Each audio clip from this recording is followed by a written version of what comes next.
Ladies and gentlemen, welcome and good afternoon. Please give a warm welcome to Dr. Mark Johnson, U.S. Department of Energy.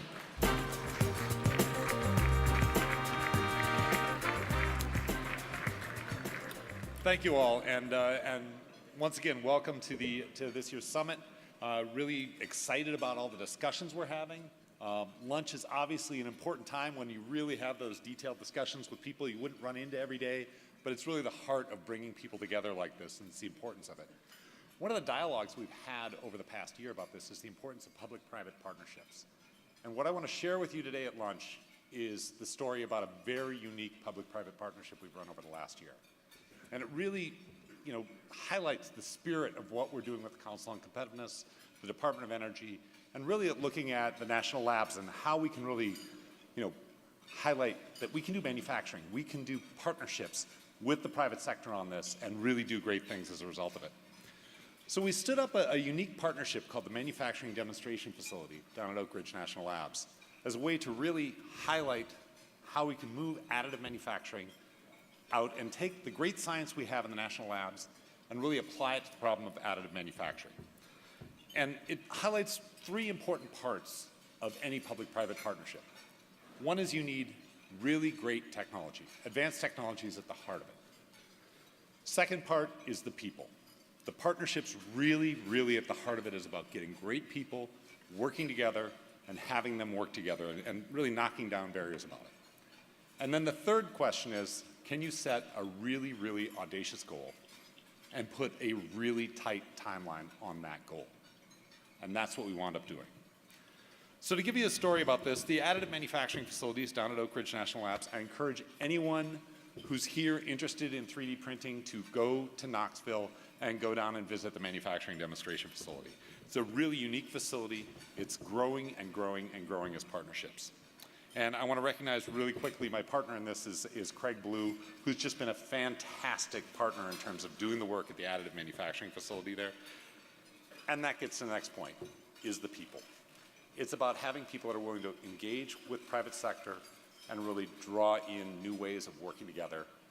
But at the same time, having people that are really highlight the importance of advanced technology, how you bring the science back to these advanced technology problems that matter for manufacturing, and solve something that matters, and bring that together. Now the next step is you take that science for the national labs and bring it together. You need to broaden out the number of people that are aware of that technology. So Oak Ridge actually teamed up with the Department of Defense and the Department of Labor and put together a training program around additive manufacturing. And they did this over the past few months. And in fact, this summer we wound up piloting the first run of it. And it was interesting that the folks that they targeted at this were two groups of people. One are students, people going through college right now, people going through graduate school early in their careers, just so that, additive manufacturing is a completely new area. They're the ones that are going to invent and really change things going forward. The other group, though, just as important, is the returning veterans. And they highlighted working with veterans because in a new field like additive manufacturing, there is no existing curriculum out there. You say, what's the right training for people? It's never been done before. But I guarantee you the first 90% of the training that you'd have is you'd want people that work with very sophisticated equipment, have a high degree of responsibility and accountability, and are mission-oriented. And that exactly describes our veterans. And so what they did is they wound up teaming up to pilot with a group of 25 veterans and ran them through a program this summer to give them the basics of additive manufacturing, and wound up working where they had classroom work in the morning and the afternoon working in the manufacturing demonstration facility to get really hands-on skill set out of it. It was a great partnership. I had the pleasure of going down to the graduation of this group this past month, and we had a number of the veterans actually join us here today. I hope they would all wind up standing up really quickly. They're sitting at the tables around the room, and let's give them a warm round of applause.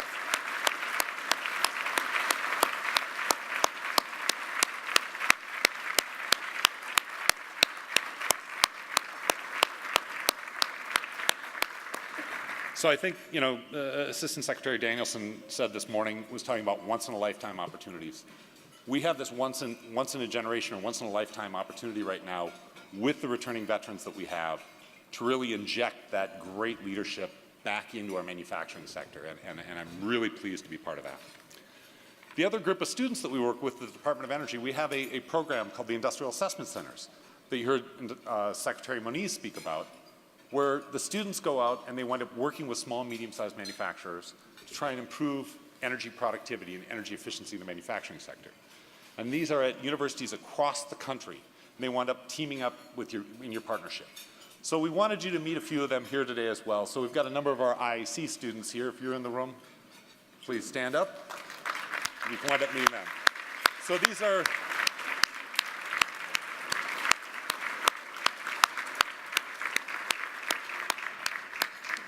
these are the next generation leaders for your factories, for your manufacturing facilities, that are going to ensure that your energy productivity and the latest and greatest technology winds up getting out into your facilities. So I encourage you to wind up meeting them.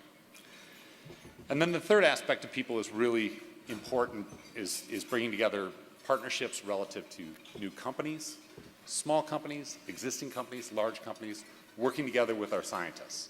We established just this past year, literally this past winter, a series of CRADAs between Cincinnati, which is one of the longest standing machine tool manufacturers. They make stamping equipment in the country.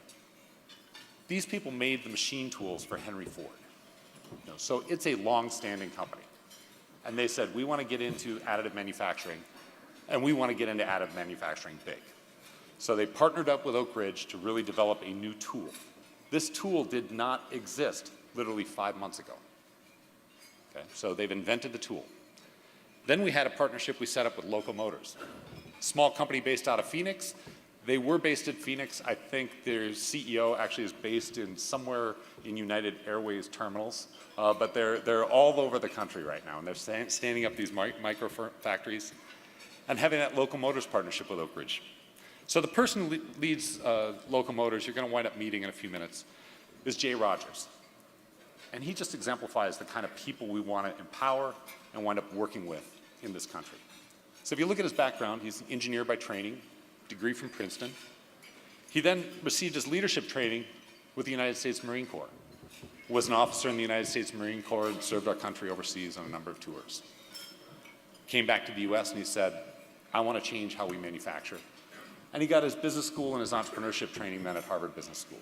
So really has the best training and just exemplifies what we can do in this country. He came in and he helped us wind up setting what is that big, audacious goal. So this past March, he called up, there's a conference called the International Manufacturing Technology Show in Chicago. It was held this past week. He called them up in March this past year and said, we have this idea that we think we can print a car. People are saying, oh, a car, people have done that. I said, no, a car, and drive it at your machine show. We want some space to be able to do this. Mind you, at the time, the tool didn't exist, the design didn't exist, and the people were just starting to work together. Made the commitment, and then what he really did was he issued the press release. As he likes to say, if you set yourself a one-year timeline, it's probably going to take you 2 years. You set a 6-month timeline, you probably are going to wind up making it, because you don't have any option to do anything other than that. So this was the big challenge. Can we design and print a car and do it very publicly in 6 months? So this is the story of Local Motors, MDF, the Manufacturing Demonstration Facility, and Cincinnati working together to pull this off. So let me show you a story. Every day, the Advanced Manufacturing Office at the Department of Energy is working hard to build cooperative partnerships that accelerate innovation for American manufacturing. In early 2014, AMO looked to its manufacturing demonstration facility at Oak Ridge National Laboratory in Tennessee to collaborate on a revolutionary project that would display how 3D printing has come of age. No longer just a tabletop novelty, 3D printing has moved from prototypes to the real factory floor. The 3D printed car project was really an outgrowth out of a team that was put together to take on a very difficult challenge. This was a Manhattan-style project. We had 6 months to develop a technology to print out a car. We're seeing large-scale additive manufacturing well beyond the scope and scale of anything that's ever been done before. Well, it's been an incredibly fast pace of innovation. Normally a machine tool would take several years to develop. This is probably the most aggressive timescale I've ever seen in the evolution of a new product. It's hard to believe that by fall, this amazing team effort would succeed in designing and printing a working electric car. The main message of this project is we can be very, very fast. 6 months to radically change how we manufacture cars. It shows the real benefit of having these public-private partnerships. So this project wouldn't have been possible without AMO's support. And this is a new entry of a US-based additive manufacturing company, so it's a very exciting time. The industry partners were Cincinnati Incorporated, a 115-year-old industrial machine manufacturer in Ohio, and Local Motors in Arizona, an innovative small manufacturer specializing in crowdsourced design and engineering. The challenge was to develop a large-scale additive manufacturing machine using carbon fiber reinforced plastic to print the car. By bringing the different partners together as part of the ecosystem, getting them all under one roof and working together as one team, we're going to see barriers to innovation dropping left and right. But it is a partnership that is based in risk-taking. For all the participants in the September manufacturing demonstration, the significance of what happened live, layer by layer, in front of tens of thousands of people in Chicago cannot be overstated. This team understood that it was bigger than just 3D printing. It was about direct digital manufacturing. So to them, they were willing to combine the additive manufacturing that was being built on the Cincinnati machine and the subtractive manufacturing that's being done by the large-scale router, and the way in which we're putting these parts together from various component players. That whole ecosystem made it possible to make it on time. I think this 3D printed car project really demonstrates the beauty and the power of bringing together disparate elements from a variety of domains. There's an incredible amount of technology and expertise involved in our national labs, and our national labs are a really good way to get involved and bring that to small industry to help small business become more competitive. This is rapid innovation. This is the way it should be done. What is the true value of government investments in advanced manufacturing? A future that is sustainable, energy efficient, powered by innovation, and American made.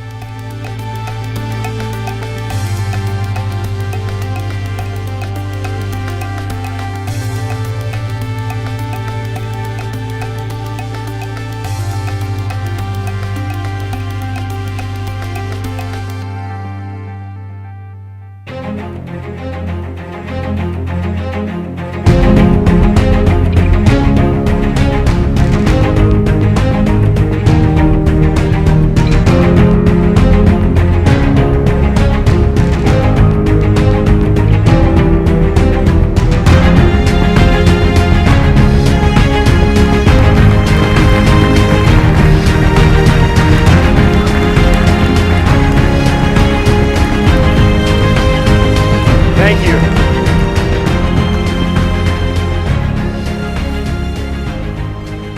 Thank you so much. This has been a huge team effort, and you all are very kind to take pictures of what is the result of a massive, massive load of trust. And there's going to be plenty of time this afternoon to take more pictures of the car. Local Motors is a company that was built on the promise of changing the way that you move. And that's all of you, that's all of us. And for me, it was formed during my time in the U.S. Marine Corps. I've served with several of the people in this room, and there are a number of us that I cannot say thank you enough to, because those are the people that did not come back from all of the wars that we have fought together, and I don't mean just the last ones that have happened. And there was a time for me in 2005 where I was deployed and talking to my wife, and it was the moment that I started Local Motors. And that moment was based on the fact that she was filling up our SUV, and I was missing the birth of my second child, or looking like I was going to when I was on deployment. And for me, that was one of those things where I thought, this is crazy. And I really want to do something to honor the time and the service that all the people who had spent with me overseas, and to do something that could really honor what they had done. And I decided to make a vehicle company. And that vehicle company was based on the promise of rapidly changing innovation. So here we are today. And Local Motors is a promise about changing the way that you move. And I think what you see beside me is a first effort in fundamentally disrupting the energy intensity in manufacturing. I'll make a stark statement. This car, this vehicle, is not about the powertrain. It's about the process. And we spend so much time thinking about miles per gallon and much less time thinking about the energy intensity in the way in which we manufacture and how that empowers change. So we have to challenge manufacturing. And that was the goal that I left the Marine Corps trying to do, was to come in and say, is it possible to make manufacturing happen different, happen faster, and to empower technology? We all know that the cell phones that I see so many, in fact, I think there's probably no one in this room that doesn't have a cell phone, is on a 6-month timescale. You can get a new one every 6 months with a new piece of technology. Why is it that we're on a 6-year timescale with vehicles? It's unacceptable, and it needs to change. And so in starting, what we looked at is we looked at the potential to disrupt that, and we looked at it on a micro level. And then we looked at it on a macro level. On a micro level for us, what that meant is that in a factory, when you're constantly moving 20,000 parts around of a car, you can be so focused on the end result of fuel economy, but so much less focused on the massive complexity of the supply chain. We wanted to reduce that complexity, and we wanted to put it down from 20,000 parts down through 5,000 parts, all the way down to 50 parts. There are 49 parts in this car. That's an amazing accomplishment, but what it really means is it means that it's more simple to produce, and therefore there's less moving around, and it has a great chance to be much less energy intense.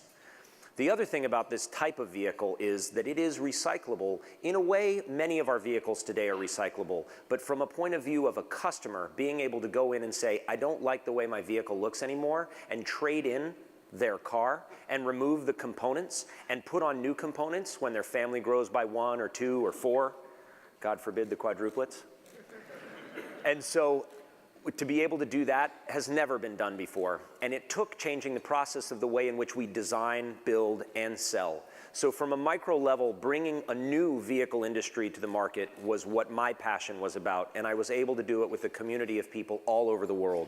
So Local Motors was based on the promise of co-designing or co-creating with a community around the world. We have over 100,000 community members in 130 countries. The designer of this vehicle is an Italian young man named Michele Anoe. He came to the United States for the first time to see this unveiled in Chicago last week. It was an amazing moment for him, and the first thing he said was, if Americans can put a man on the moon, Americans can be the first people to digitally manufacture a car. Wow. Give yourself a huge round of applause.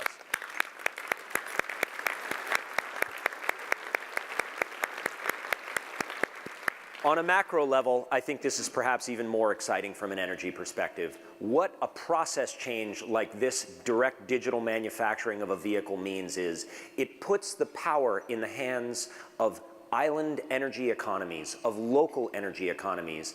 It gives them an opportunity to be able to change their own destiny based on the local feedstocks that they have, to be able not only to power the car with what their local resources are, but to be able to manufacture the car out of locally available resources. That is a brand new future for manufacturing. And what it does is it empowers local living economies for people to keep jobs and to be able to keep competitiveness where they are. I think this is the first tremor in gone are the days of the Detroits and the Toyota cities and the Munichs and the other places like that, because it is going to bring design and engineering and sales and marketing back to local living economies. 50 parts. It isn't that difficult to put together. So it can't happen without a team. I've mentioned a lot about our global community, and I would be remiss if I didn't stop and say that I was on a hunt for 18 months looking for some way to radically reduce the parts that are going into a car. And I walked into the manufacturing demonstration facility, and I ran into Craig Blue's group leader, Lonnie Love, and he was futzing around with this incredible machine that was deposing a lot of plastic very quickly. And he's one of the most intense engineers and believers in children and students that I've ever met. And for those of you that have met him in this room, you'll understand what I mean. And I walked up to the machine and I said, I've been looking for this machine. I said, let's make a car together. And he said, let's do it. That was the wrong thing for him to say. Because I said, okay.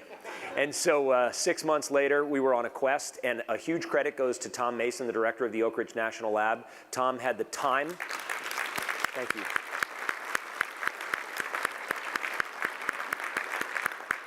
He had the time and the inclination to sit down with an entrepreneur and to go after this crazy idea that we had no interest in the intellectual property in the car. We wanted to get to market faster. I was extremely enthusiastic about the way we had brought the P-51 Mustang and the various pieces of equipment that we brought to the battlefield quickly, both in World War II and beyond. And the Rapid Equipping Force in the Army has done it again in these latest deployments to Iraq and Afghanistan and other places. And I wanted to say, let's put patents to the side and let's put manufacturing to the front. That's what we're about. Get the ideas out faster and make your competitive advantage. It's not that Local Motors isn't interested in making money. We are, we have investors, but make the competitive advantage speed to market. Speed to market. And so Tom was willing to say, I'll share in what we do at the Oak Ridge National Lab if you share publicly in what you do at Local Motors every step of the way, and that's what we have done. So this is not only the first direct digital manufactured car, it's the first one that's been done in the public eye all the way through with a community of people, because it's about speed to market. And if you want to know what speed to market is, when I walked in and met Lonnie Love, that was 8 months ago. We signed the fastest cooperative research and development agreement that's probably ever been signed in the history of the lab, and 6 months later from the time that we really hit the go button, we drove this car off on stage this week. And it is not a prototype. This is a rapid manufactured car, and within 12 months you will see these cars available to customers on the road. That's our promise.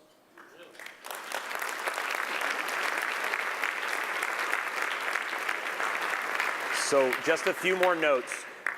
Unfortunately, with great speed comes some things that fall off the tracks. And shortly before we were about to go to the International Manufacturing and Technology Show to debut this vehicle, and they've been awesome partners with us, our partners Cincinnati and our partners, the Manufacturing Demonstration Facility, said we have a problem. And the problem is that the DOE issues travel regs that slate where people are going to go 12 months in advance. And we've never heard of a partnership that's moved this fast. So we can't send anybody from the lab to go to the show. Let's fix those travel regs so we can make sure the people from the show go.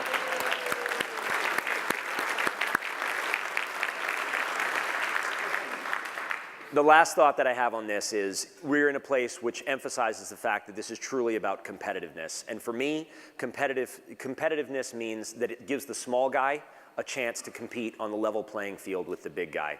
And it gives people that have great opportunities, that have great opportunities in their education, a great opportunity to display what they can do on a national or international stage. We have small companies all over this car.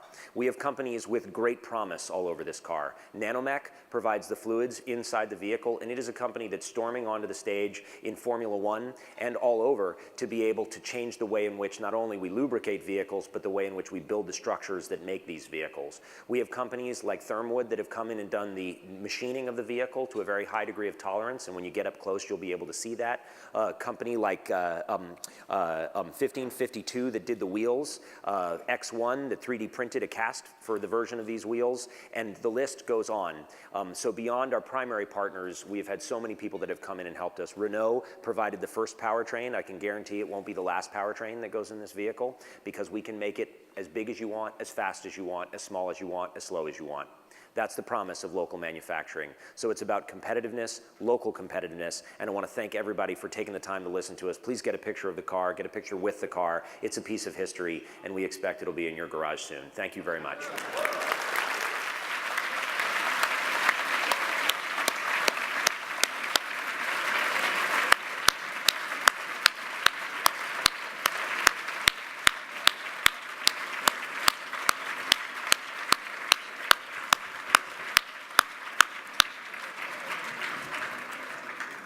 So I guarantee everyone in this room, I'm incredibly excited about this project. It's been a great team to be part of. The only challenge I had afterwards, and Craig will attest to this, I walked up to him afterwards and said, okay, what's next? So with that, I encourage you all, as we have next is the afternoon sessions. It's going to be very exciting. Before you head back, please come up and take a look at the car and enjoy it. So thank you very much.